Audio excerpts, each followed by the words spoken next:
Make Obato be a court. Never one day, Ngozi Orabueze be agwa na Obato be a court. One since then on Obato be a court from Nigerian newspaper. From Nigerian newspaper. Now that court on me.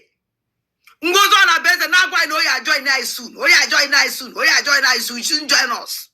And don't know you court me. Blind the eye nine. Go with the child for an acha.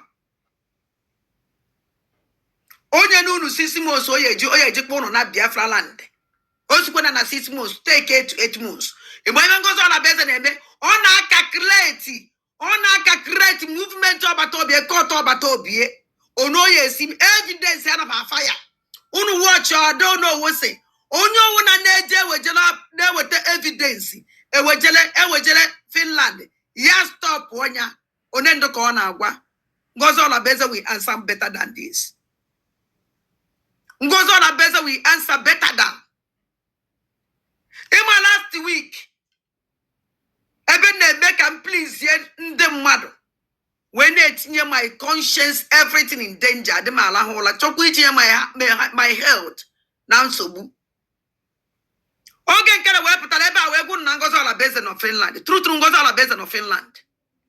True. Ngozola Basin of Finland.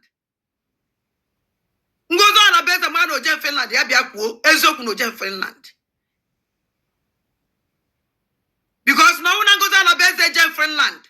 Why OG no na moto de dress I? The first time no dress right na moto corner. Second time no dress right for na moto corner. And then goes on a best no keta not to be na moto we gwabia fly so kuma even one day. Oluze na Finland na say mbanketi. Na ebe me amamu nwoti ewu na funless na na bia na. Kama no ya no kwa na bie. Na funless na na bia no na bie we mie.